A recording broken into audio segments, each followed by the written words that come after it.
ऐसे लोगों के बहुत से विरोधी बन जाते हैं और वो ऐसे दुर्गति के जाल में फंसता चला जाता है, निकलना मुश्किल होता है। कैसे लोग? मुझे सुख भोगना है, मस्त रहना है, चाहे दुनिया में आग लगे, पहली बात। दूसरी बात, जिन लोगों को ये विचार रहते हैं, अरे किसने देखा है भगवान को, मरने के बाद क्या होगा किसने दे, ये सब गपोड़ बातें हैं, ना लोक है ना परलोक है ना भगवान है, मौज मस्ती लो। ऐसा भी कर्तव्य कर्म का पालन नहीं कर सकता जिसके ऐसे विचार हैं, ना भगवान पर विश्वास है, ना लोक पर विश्वास है, ना धर्म पर विश्वास है। ऐसा स्वेच्छाचारी मनुष्य राक्षस ही कहा जाता है। दूसरी जो सूत्र वृत्ति बताई गई, यह भी राक्षसी वृत्ति है। यह किसी भी पाप कर्म में उतर सकता है, जैसे ऊपर वाला भी ऐसे दूसरा भी, क्योंकि ना भगवान का भय है ना उससे शास्त्र का भय है। शास्त्र का भय होता है, उसमें लिखा है कि ऐसा नहीं करना, भाई मैं नहीं करूंगा, उसमें लिखा है ऐसा। वो संत कह रहे थे मैं ऐसा नहीं कहूंगा, वो गुरुदेव के मैं ऐसा नहीं करूंगा, मैं ऐसा नहीं देखूंगा, मैं ऐसा नहीं बोलूंगा, क्योंकि संत कह रहे थे, गुरुदेव कह रहे थे, शास्त्र कह रहे थे, वही बच पाता है। लेकिन ये ऐसी बुद्धि वाले बहुत लोग मिलेंगे, कहां भगवान कहां लोक परलोक, सब गपोड़ बातें, ओ मर के नरक जाना है स्वर्ग जाना है, अरे सब मस्ती लो। ऐसा मनुष्य स्वेच्छाचारी हो जाता है, किसी भी पाप कर्म में वो भयभीत नहीं होता।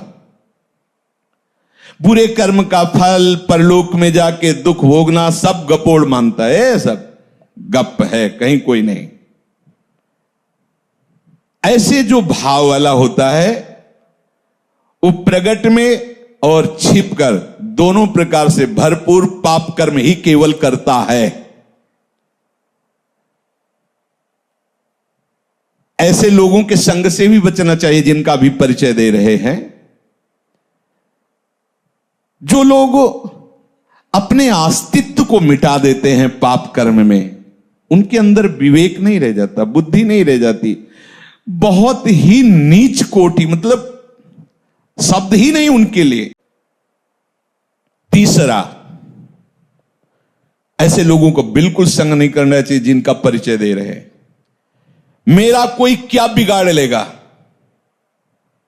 मेरा कोई क्या बिगाड़ लेगा, ऐसे संसार का बहुत अहित करने वाले वृत्ति के लोग होते हैं। बहुत अहित कर, मेरा कोई क्या बिगाड़ लेगा, मैं जो करूंगा जो करूंगा। किसी से ये ठीक से बात भी नहीं करते, ऐसे लोग अहंकार से भरे रहते हैं। अभिमान के कारण इनकी शत्रुता ही बढ़ती रहती है।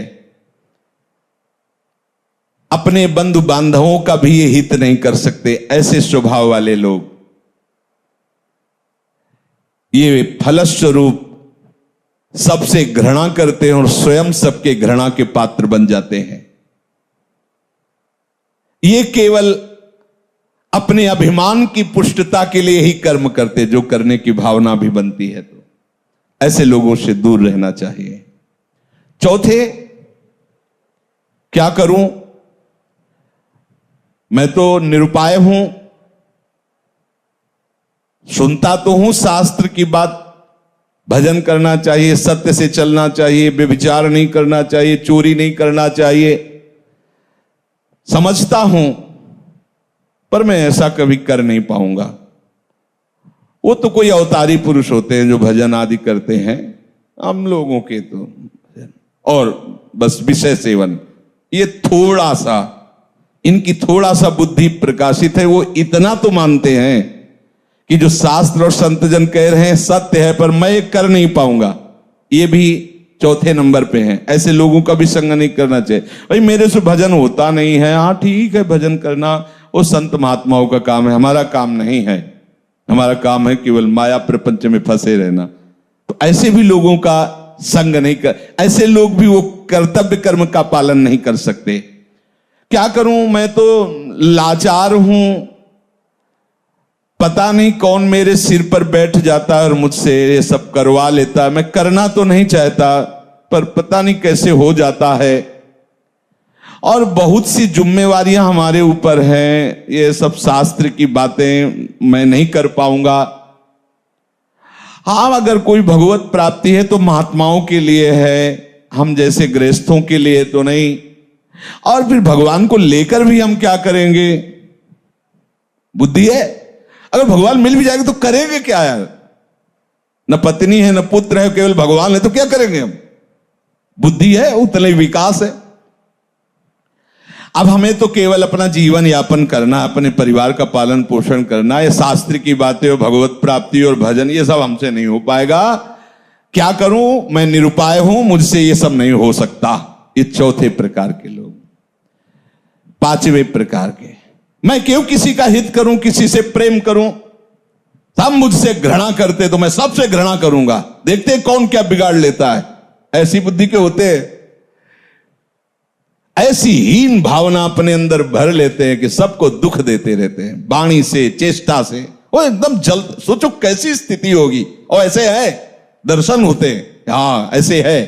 अगर होते ना तो लिखा कैसे जाता शास्त्रों में? वो इतनी घृणा दूसरों से करने लगते हैं कि उनको अपना भी जीवन भार लगने लगता है। जैसे आत्महत्या आदि ऐसे निंदनीय कार्य जो करते हैं, लगभग ऐसे ही स्वभाव से। जब दूसरों का बहुत हित किया जाता है तो अपनी बुद्धि खुद निर्णय कर देती है कि इससे अच्छा है मर जाओ। और वो ऐसा उपाय करने लगता है कि यार वो एकदम निराश, एकदम हताश, अपने ऊपर घृणा आ जाती है। ऐसे लोग कुछ मिनट में आपके सारे सत्संग पर पानी फेर सकते हैं, ध्यान रखना। इसीलिए भगवान राम के वचन है, बर भल बास नरक करताता दुष्ट संग जन देव। भले नरक का बास मिल जाए लेकिन ऐसे दुष्टों का संग ना मिले। छठवां, क्या करूं, मैं तो बस दुख भोगने के लिए पैदा हुआ हूं, सब सुखी हैं, मेरे ही हिस्से में पूरा दुख दिया, नहीं बचता भगवान को, चलूंगा विरोध में चलूंगा, और कितना दुख देंगे। वो और उत्साहित होकर पाप कर्म करता। बुद्धि देखो कैसे प्रेरित करती है। बड़ा चिड़चिड़ा स्वभाव, नाक में गुस्सा, कोई बोल दे तो पीटने का भाव, एकदम ऐसे मिलते हैं। मैंने देखा संसार में कोई हमारा नहीं, सब हमें दुख देने के लिए तैयार। तो मैं किसी को सुख क्यों दूं? बख्शूंगा नहीं, अगर कोई छेड़ेगा तो समझ लो एकदम